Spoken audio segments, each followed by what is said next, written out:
Bismillahirrahmanirrahim. Our aim is to discuss the variants of simplex method. Last time we have discussed three of them. First was minimization. Second was inequality in the wrong direction. Third was the tie for leaving basic variable. What is degeneracy? If your solution contains one of the basic variable equal to 0, then the solution is said to be degenerate. This was the three things, three topics, three subheadings that we discussed in our last lecture. And now we will try our best to go and discuss the remaining things of remaining parts of the variants of simplex method. Sometimes it happens that this is related to this one, tie for leaving basic variable. This is degenerate. Sometimes it happens that your degeneracy is temporary. ठीक है, mathematics में ऐसे होता है कि कोई भी चीज़ जो है ना, जब किसी मेथड का डिस्कस करते हैं तो उसमें चीज़ें फिक्स नहीं होती हैं, सम टाइम इट्स चेंज होती हैं। तो डीजनरेसी जो आती है वो ज़रूरी नहीं है कि डीजनरेसी हो। कभी कभी आप नहीं कहते हैं कि भाई एक बच्चा था, बचपन में तो पढ़ता नहीं था, यूनिवर्सिटी में आके होशियार हो गया, ये हो गया। फिर कभी कभी ये होता है, हम कहते हैं एक बच्चा होशियार था, यूनिवर्सिटी में आके वीक हो गया। दिस इज लाइक दैट कि यहाँ पर हम कह रहे हैं कि डीजनरेट है, ठीक है, और एक टेम्पररी है। उसमें डीजनरेसी दिखाई देगी but it will be temporary, वो खत्म हो जाएगी। This is our today's topic. This is temporary degenerate solution. Degenerate solution क्या होता है? जब आपका एक बेसिक वेरिएबल 0 हो, ठीक है, then you say that is your degenerate solution. और यहाँ पर है temporary. The word temporary means कि आपको दिखाई देगा ये डीजनरेट है but it will not be the degenerate. या फिर ऐसे भी हो सकता है कि डीजनरेट एक में होगा, दूसरे में नहीं होगा. There are many things. Let's take an example और आपको वहाँ से क्लियर हो जाएगा what is temporary degenerate solution. Temporary का मकसद है it will never be consistent. वो आएगा, गुम हो जाएगा. ठीक है, टेम्पररी यही होता है ना, नथिंग, न वहीं से ऐसी चीज जो परमानेंट ना हो. देखें, our question is that minimize z equal to 2x plus y subject to 4x plus 3y less than 12, 4x plus y less than 8 and 4x minus y less than 8, and our non-negative restriction is satisfied as x y are both greater than 0. हमें क्या करना है? यहाँ पे minimisation नहीं है, यहाँ पे मैक्सिमाइजेशन है. ठीक है, इसको करेक्ट कर लेंगे. This is maximise.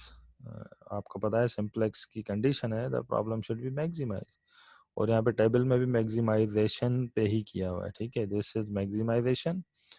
objective function is z equal to 2x plus y and subject to the constant and all constant are less than equal. इसका मकसद है we will not use big technique, big M method, big M technique or two-phase method because all constant are of the type less than equal and your objective function is maximize. इसको correct कर लीजिएगा. ठीक है. Now what will we do? We will introduce select variable because all the constant are of the type less than equal. हमने क्या किया? ये plus का था, यहाँ लेके आए माइनस का, ये प्लस का था, यहाँ लेके आए माइनस का. That is why z minus 2x minus y equal to 0. Then less than equal to, we will introduce select variable s1, s2 and s3. Here you can see that in first constant s1, second s2, third s3.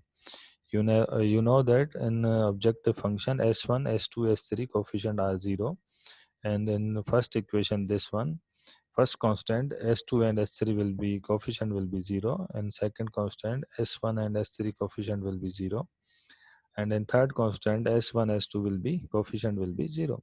And what will we do? We will substitute these objective function and the three constant into the tabular form of simplex method. As we see that initially the solution is feasible, basic feasible solution, as the our basic variables and basic variable are positive. Sometime it happened that we have to make our these systems feasible initially to start the simplex table, but in this case it is already. Therefore we will substitute all the things in our table. This is your basic variable column. This is equation number 0, 1, 2. 0 refers to objective function. 1, 2, 3 refers to the constant equation. Basic variable, you know that S1, S2, S3 are basic. Non-basic are X and Y. And after substituting the coefficient of the first equation, Z1 coefficient is 1, X is -2, Y -1, and other three are 0, as I already told you, and the right hand side is also 0. And S1 equation first coefficient Z is 0, X is 4, 3, Y is 3 coefficient, S1 is 1, and S2, S3 are 0, and right hand side is 12. And so on, you will do the same and write the coefficient of remaining these two expression into this table. Now what will we do? As we know that we have to find the most negative number in our objective function, that is -2. It means x2 is going to enter the basis. Okay, s2 क्या करेगा, इस basis में enter करेगा, जिसको आप basic variable कहते हैं, basis में आके यहाँ एंटर करेगा. किसकी जगह करेगा? We don't know because we decide on the basis of ratio. Now we will do, हम क्या करते हैं, ये जो कॉलम के एलिमेंट है except the z, we divide by the right hand side. 12 divided by 4, this is 3, and 8 divided by 4, that is 2. Once again this is 4, this is 8, 8 divided by 4 is 2. Once again we can see that the ratio has two same least positive number, that is 2 and 2. Occurrence of tie is once again occurred. यहाँ पे आपके पास tie दोबारा से आ गया. अब आप क्या करते हैं, यू नो दैट आप किसी एक को लीव करवाएंगे, किसी को आरबीटी कहेंगे, फिर आप रिपीट करेंगे, उसको लीव करवाएंगे. ठीक है, पहले S2 को करवाएं, S3 को करवाएं, फिर एक को रिमेन रखें सेम, फिर दूसरे को कराएं. लेट्स सी क्या होता है. हम S2 को लीव करवाते हैं. ओके, हमने कहा कि चलें भाई S2 को लीव करवाया, S2 को लीव करवाएंगे तो X की जगह क्या आएगा, S2. ओके, ओ सॉरी, S2 की जगह क्या आएगा, X. तो यहाँ पर X आएगा. ये रो जो है ये सेम होगी. देखें क्या ये सेम है, 0 0. ओके, यहाँ पे सॉरी 0 1 1/4, ये क्या होनी चाहिए, सेम. क्या ये सेम है, नहीं है. अच्छा, एक चीज़ और ये भी होती है कि हम किसको लीव करवा रहे हैं, ये भी तो हमें याद रखना है. वी आर नाउ कह रहे हैं कि S2 को मैंने लीव करवाया, और हम कहते हैं पाइवोट एलिमेंट 1 होना चाहिए. क्या होना चाहिए, 1. 1 क्यों करते हैं, क्योंकि इजीली ये 0 हो जाता है, इजीली ये 0 हो जाता है, इजीली ये 0 हो जाता है. पाइवोट का मकसद 1 करना क्यों होता है, अगर ये एलिमेंट 1 है, दिस इज पाइवोट बिकॉज यहाँ से और यहाँ से यही है, इसको 1 करना है तो आप इसको 4 से डिवाइड करवाएंगे. This is 0 1 1/4 0 1/4 0 2. चेक करें क्या यही है, देखें 0 1 1/4 0 1/4 0 2. ओके, ठीक है. फिर हम क्या करते हैं, we will repeat the operation. Okay भाई, यहाँ पर भी 0, यहाँ पर भी 0, यहाँ पर भी 0. This is all has been done in our previous classes. आप क्या करते हैं, आप कहते हैं कि भाई old z equation, new z equation will be equal to old z equation. This is old z equation. Okay, फिर आप कहते हैं कि भाई इससे ऐड करवा दें. क्या करें, ऐड. लेकिन यहाँ पर तो 1 है, क्योंकि 4 से डिवाइड करवाया ना. 1 है तो आप किससे मल्टीप्लाई करेंगे, 2 से. 2 से मल्टीप्लाई करवा के ऐड करेंगे. You will add the new z equation. This is your new z equation. Okay, likewise आप क्या करेंगे, न्यू S2 इक्वेशन क्या होगी, S2 को आपने लीव करवाया है, हाँ, तो sorry, new S1 equation, new S1 equation will be equal to old S1 equation minus 4 times the S2 equation. ठीक है. Another thing is that then you have to evaluate S3. S3 will be equal to, means new S3 equation will be equal to old S3. This is your old S3. यहाँ पे 1 है, यहाँ पे 4 है, तो आप क्या करेंगे, -4 times the old S2. Sorry, -4 times the S2, क्योंकि S2 तो पाइवट इक्वेशन है ना. एंड आप जब एवेल्यूएट करेंगे, इसकी पहचान क्या होती है, यहाँ पे 1 है, क्योंकि 4 से डिवाइड करवाया, यहाँ पे 1 है तो इसके ऊपर सारे और नीचे 0 होने चाहिए. देखें, here you can see that here is 1 and other element are 0. And after that आपने देखा कि यहाँ पर जो रिजल्ट आ रहा है still there is most negative number occurred -1/2 तो स्टिल यहाँ पर है, क्योंकि आपकी स्टॉपिंग क्राइटेरिया क्या है ऑब्जेक्टिव फंक्शन में, आपका मैक्सिमाइजेशन प्रॉब्लम है, तो there should be no negative number. यहाँ पे तो -1/2 आ रहा है। नाउ आप क्या करेंगे, -1/2 को लीव करवाएंगे, ठीक है। एक चीज है कि इसने लिखा note S3 cannot leave the basis according to the feasibility condition. S3 basis को लीव नहीं करेगा, you know that the right hand side is 0, it will never leave. कैसे लीव करेगा जब है ही 0? तो ऐसी बात है, रेशो क्या निकालेंगे, 0/2 तो 0 हम कहते हैं smallest positive number and 0 is not positive, okay. तो इसका मकसद है now we have only two choices S1 और X, इन दोनों में से किसी को लीव करना है, Y को इंटर करना है। तो हम क्या करते हैं, मोस्ट नेगेटिव नंबर इज -1/2, इसके रेशियोज निकालेंगे, किसके, इस S1 X -2 का तो निकलेगा ही नहीं, तो 4/2 that is 2 and 2 divided by 1/4 will be equal to 8, smallest is 2. Here you can see that S1 is leaving and Y is entering, therefore we have written here Y enters and S1 leaves the basis. और आपको पता है किसने, S1 ने, मतलब यहाँ पे आपको पहले 1 करना है तो 2 से डिवाइड करवाएंगे, तो 0 0 1 1/2 -1/2 0 2, देखें 0 0 1 1/2 -1/2 0 2, ठीक है। This is how we have calculate the S1 equation. अब ये S1 इक्वेशन जो थी y हो गई थी, तो यहाँ पर 1 है तो इसके नीचे क्या है, इसके नीचे और ऊपर क्या होनी चाहिए, 0, क्योंकि इसको आप पहले 1 करेंगे ताकि ये इजीली 0 हो जाए ऊपर और ये दोनों नीचे। इसको 1 कैसे करेंगे, 2 से डिवाइड करेंगे, 2 से डिवाइड करें, फिर यहाँ पे देखिए 1 आ गया। अब इसके ये 1 है तो इसके ऊपर और नीचे क्या होने चाहिए, 0, देखें ऊपर भी 0 नीचे।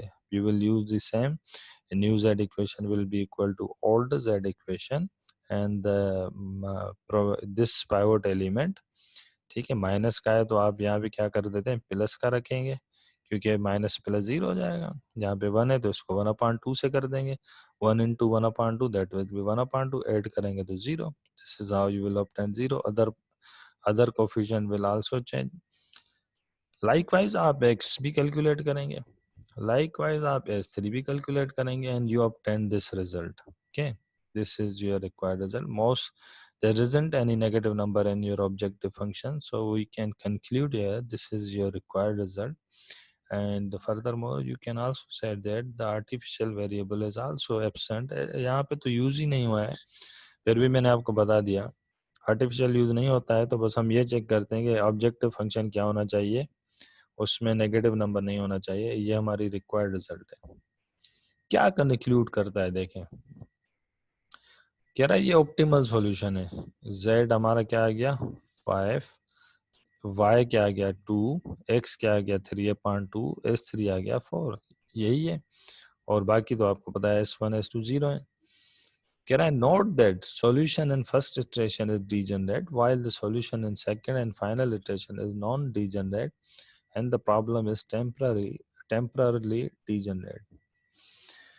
देखें इसका कहने का मकसद क्या है, कह रहा है कि देखें हमने सॉल्यूशन स्टार्ट किया, हमने ये टेबल बनाई, फर्स्ट इटरेशन लगाई, हमने कहा कि यहाँ पर देखें, हम कहते हैं अगर आपका एक बेसिक वेरिएबल 0 है, you say that this is your degenerate solution, और यहाँ पे 0 आ रहा है, देखें S3 क्या आ रहा है 0, इसका मकसद है this is your degenerate solution. लेकिन हम ऐसे नहीं है स्टॉप कर देंगे, क्योंकि फिजिबिलिटी की भी एक कंडीशन होती है कि ऑब्जेक्टिव फंक्शन आपका क्या होना चाहिए, पॉजिटिव होना चाहिए। इसका मकसद ये है कि भाई ऐसे नहीं कि आप देखें डीजनरेट है रुक जाए, नहीं, some time degeneracy is not permanent, temporary होती है।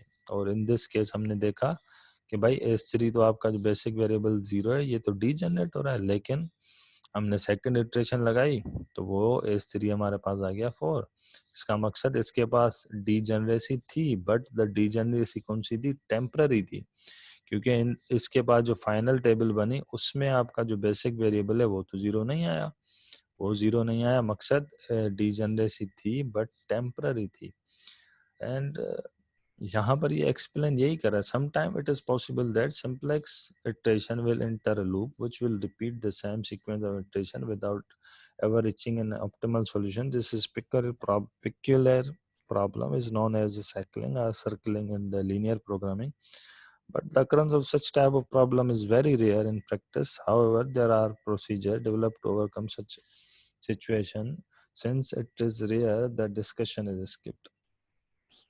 देखिए कहने का मकसद क्या है, from all that we conclude here that के हमें क्या होता है, हमें प्रॉब्लम गिवन होता है, जब हम उसको इनिशियल टेबल में सिंप्लेक्स की कन्वर्ट करते हैं और जब हम उसका इटरेशन लगाते हैं फिर हम देखते हैं कि वहाँ पे हमारे पास जो राइट हैंड साइड है ज़ीरो है, और आपको पता है कि अगर बेसिक वेरिएबल ज़ीरो है you say that this is a degenerate problem.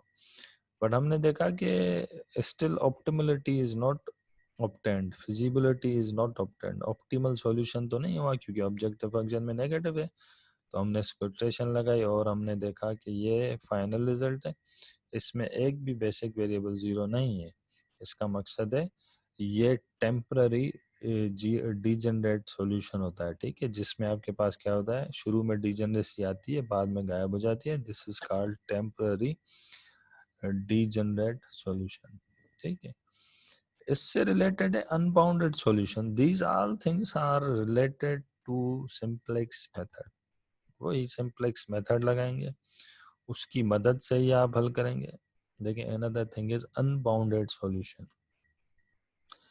Unbounded solution क्या होता है कि हमें लगता ये है कि भाई अनबाउंडेड सॉल्यूशन है और इसका जो सॉल्यूशन होगा वो भी नहीं मिलेगा, मतलब इनफाइनाइट होगा। नहीं, बट अनबाउंडेड सॉल्यूशन का फाइनाइट भी होता है। जैसे आप लोगों को मैंने शुरू में ये पढ़ाया था ड्यूरिंग अवर लेक्चर दैट हमने ग्राफिकल मेथड यूज़ किया था और ग्राफ बनाते हैं और हम कहते हैं ओरिजिन टेस्ट करेंगे, ओरिजिन अगर लाया करेगा तो अपवर्ड की तरफ होगा, नहीं करेगा तो डाउनवर्ड की तरफ होगा। इन दिस केस ओरिजिन इसमें आ रहा है तो इसका सॉल्यूशन यहाँ होना चाहिए और होना चाहिए, लेकिन ये तो बाउंडेड ही नहीं है ना, फिगर इज नॉट बाउंडेड। क्यों, देखें बाउंडेड फिगर ऐसे होती है, दिस इज योर बाउंडेड, आपका सॉल्यूशन इसमें आ रहा है और ऊपर से ये बाउंड है, देखें, ठीक है। लेकिन in this graph your solution is not bounded, देखें in this graph your solution is not bounded. But यहाँ पे स्टिल आपको, मुझे पता है कंफ्यूजन होगी, थोड़ा सा मैं आपको एक्सप्लेन करूंगा तो इजी हो जाएगा। देखें in some of the linear programming problem the solution space becomes unbounded। कह रहा है समटाइम ऐसे होता है जो हमारा सॉल्यूशन स्पेस होता है ना लीनियर प्रोग्रामिंग में, वो अनबाउंडेड आ जाता है। So that value of the objective function also can be increased indefinitely without a limit. कह रहा है जो ऑब्जेक्टिव फंक्शन है उसकी जो आपके पास लिमिट होती है वो बहुत ज्यादा हो जाती है indefinitely. But it is wrong to conclude, कह रहा है ये तो रॉन्ग है क्योंकि अगर आपका स्पेस ओपन है, ठीक है, जैसे मैंने यहाँ पे बताया दिस इज ओपन, तो इसके पास तो बहुत चॉइसेस हैं, बट नहीं ऐसे नहीं है। उसका हो सकता है जो उसका सॉल्यूशन हो वो फाइनाइट हो, भले उसका स्पेस अनबाउंडेड हो। अनबाउंडेड का मकसद है वो कहीं से बाउंड नहीं हो, लाइक दिस, ये बाउंडेड है, यहाँ पे देखें इसका रीजन ये आ रहा है और ये ऊपर से बाउंड है इस सब में। तो कह रहा है कि इससे हम ये नहीं कह सकते कि सॉल्यूशन स्पेस अनबाउंडेड है और हमारे पास रिजल्ट नहीं है। नो, द सॉल्यूशन स्पेस में भी अनबाउंडेड बट द सॉल्यूशन में भी फाइनाइट, लेकिन सॉल्यूशन आपका फाइनाइट हो सकता है। आप एग्जांपल पे आएंगे फर्दर आपको इजी समझ में आ जाएगा। देखें unbounded solution space and unbounded optimal solution. Let's take an example. इसने कहा है भाई ये एग्जांपल है, ठीक है, maximise subject to, this is आपको पता है इसमें सिंप्लेक्स मेथड लगेगा क्योंकि your objective function is of the type maximization and your constant is of the type less than. You will convert them into the equation by introducing the select variable and objective function will be on the left hand side, z minus 3x minus 2y equal to 0. This will be x minus y plus s1 equal to 15. This will be 2x minus y plus s2 equal to 40. Let's convert this equation into the table, and you have converted the equation into the table. And you can see here the most negative number is -3, and that is into the column x. And from here you can consider x will enter the basis, and someone will s1 or s2 will leave the basis. Let's check who will leave, who will enter. X is entering, okay. And what will we do? We will divide this number by the right hand side. 15 upon 1 is 15. 40 upon 2 is 220, and the smallest ratio is 15. Therefore s1 will leave the basis and x will enter. Therefore we have written x and x has entered. आपको पता है कि pivot element तो 1 ही है, इसका मकसद है इसके ऊपर और इसके ऊपर 0 करना है. New z equation will be equal to old z equation plus 3 times the pivot equation, and new s2 equation will be equal to old s equation minus 2 times the s2. ठीक है, समझ में आया? आप क्या करेंगे, देखिए आप क्या करते हैं, आपको ये वाला एलिमेंट इसके बराबर करना है, तो आप लिखेंगे new z equation equal to old z equation. इसका -3 आ गया. अब यहाँ पे भी 3 करना है, प्लस का करना है, मल्टीप्लाई कर दें 3 से. 3 - 3 0. फिर new s2 equation will be old s2 equation, okay, and minus twice 2 times the s1 तो -2 plus 1 और multiply 1 -2 plus 2 cancel, 0 हो गया. देखें, this is how you will also calculate other this terms. After solving this you will obtain the result, that is कि आपके पास जो result I, this is the obtained result. x has entered the basis and s1 has left. And further हमें क्या करना है, अब हमें check करना है कि still there is a negative number. Yes, -5. और -5 क्या करेगा, -5 will enter the basis and किसी को लीव करना है, हमने डिवाइड करवाया. -15 और क्या आया 10. You can see here the smallest number is only 10, क्योंकि वो तो नेगेटिव है, स्मॉलेस्ट पॉजिटिव तो है ही 10, एक ही है तो एक ही होगा. इसका मकसद है y will enter the basis and s2 will leave the basis, therefore this is, you can see that.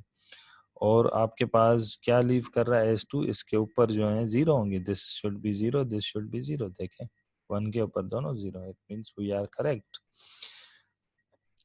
अब क्या हो रहा है, हम कहते हैं most negative number is -7, still there is a negative number, but smallest positive number तो है ही नहीं, यहाँ पे तो दोनों नेगेटिव नंबर. अब हम क्या करें, अब तो जाहिर सी बात है, हम कहते हैं कि भाई मोस्ट नेगेटिव नंबर इसके पास है, इसका ऑब्जेक्टिव फंक्शन मैक्सिमाइज अभी होना है, लेकिन जो बेसिक वेरिएबल है वहाँ तो स्मॉलेस्ट पॉजिटिव रेशियो ही नहीं है. इसका मकसद है अब इससे ज़्यादा तो हम नहीं कर सकते हैं, हो रहा है, हम देख के कह सकते हैं कि हाँ ये तो हो रहा है, क्योंकि भाई -7 आ रहा है. फिर इसको देख रहे हैं, हम कहते हैं अब तो हम कर ही नहीं सकते हैं, क्योंकि हम आके स्टक हो गए, हो रहा भी है और कर भी नहीं सकते हैं. This is called unbounded solution. ठीक है, देखें कंक्लूड कैसे करते हैं. Now we have a peculiar situation at the end of second iteration. कह रहा है कि ऐसी सिचुएशन है जिसमें हम मतलब ना आगे जा सकते हैं और जो है कंक्लूड कर सकते हैं इसी बेसिस पे. आगे जा तो रहे हैं लेकिन जा नहीं सकते हैं, क्या करें.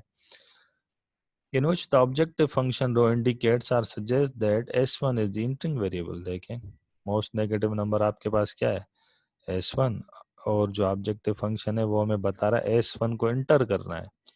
ठीक है, यही चीज इसने लिखी. And there is a scope for further maximising the value of objective function z. आपको पता है स्कोप भी है, कर मतलब कि हमें वो बता रहा है s1 एंटर करेगा और मैक्सिमाइज भी करना है. लेकिन but we are not in a position to select the leaving basic variable. लेकिन हमें वो पोजीशन में नहीं है जिसमें हम यहाँ पे हम उस पोजीशन में नहीं है कि हम किसको लीव करवाएं, क्योंकि दोनों ही नेगेटिव हैं, स्मॉलेस्ट पॉजिटिव तो है ही नहीं. as both the ratios are negative which cannot be taken as feasibility condition. दोनों नेगेटिव है, ये फिजिबिलिटी कंडीशन में तो आते ही नहीं है. और हम कहते हैं कि भाई अगर आपको आगे मूव करना है, क्या करना है, ऑब्जेक्टिव फंक्शन कह रहा है कि आपको आगे मूव करना है, लेकिन कांस्टेंट कह रहे हैं कि आप आगे नहीं जा सकते हैं, क्योंकि कांस्टेंट की कंडीशन है कि स्मॉलेस्ट पॉजिटिव नंबर होगा तो ही आप मूव करेंगे. समझ में आ रही है? ऑब्जेक्टिव फंक्शन आपको कह रहा है आपको मूव करना है, लेकिन जो कांस्टेंट में आपके राइट हैंड साइड है वो कह रहे हैं आप मूव नहीं कर सकते हैं, क्योंकि स्मॉल इज पॉजिटिव नंबर ही नहीं है.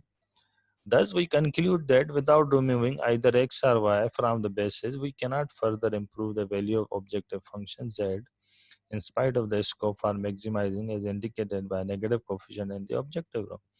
कह रहा है हम क्या करें, रिमूव एक्स और वाई को कर ही नहीं सकते हैं, क्योंकि हमें मैक्सिमाइजेशन करना भी है, हो भी सक रहा है, लेकिन ऑब्जेक्टिव रो में जो नेगेटिव आ रहा है वो हमें बता रहा है आपको जाना है, कांस्टेंट आपको बता रहे नहीं जाना है. Therefore we detect an unbounded. So इसका मकसद है सॉल्यूशन अनबाउंडेड है. ऐसे नहीं है कि आपका सॉल्यूशन बाउंड है उसके अंदर ही है, नहीं, सॉल्यूशन अनबाउंडेड है, स्पेस ओपन है.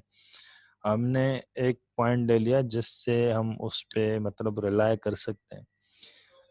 Therefore, we detect an unbounded solution to a linear programming problem from the simplex table that if at any iteration any of the candidates for the entering variable have all negative or zero coefficient in the constant. कह रहा है ये आप क्या कहते हैं, ये आपके पास सॉल्यूशन अनबाउंडेड सॉल्यूशन होता है कब, जब आप देखते हैं कि जो आपके ये जो वेरिएबल हैं, कौन से लिविंग वेरिएबल हैं, ये क्या होते हैं, नेगेटिव होते हैं या जीरो होते हैं. अगर राइट हैंड साइड जीरो होती या नेगेटिव होती तो आप कहते हैं कि भाई ये सॉल्यूशन अनबाउंडेड है.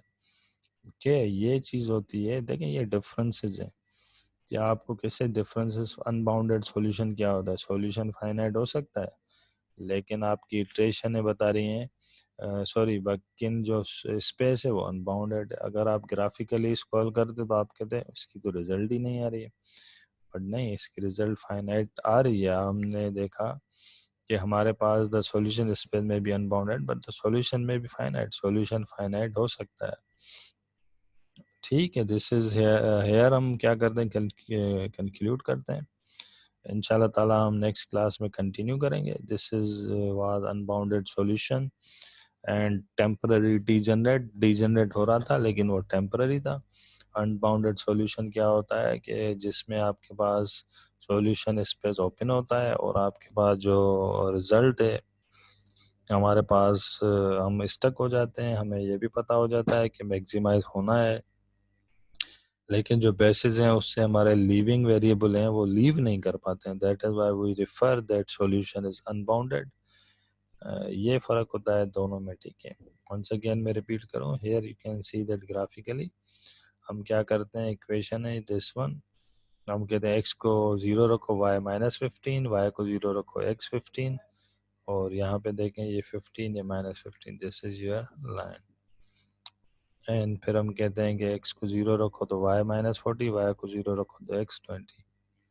देखें ये 40 ये 20. ओरिजिन टेस्ट किया तो ओरिजिन सेटिस्फाई कर रहा है. हम कह रहे हैं इसका सॉल्यूशन ऊपर की तरफ जा रहा है. कहाँ जा रहा है, ऊपर की तरफ. देख, that is why we refer that is unbounded solution. देखा अनबाउंडेड है, ऊपर की तरफ जा रहा है. there isn't any bound, there isn't any intersection, and that type of solution is referred to be unbounded solution.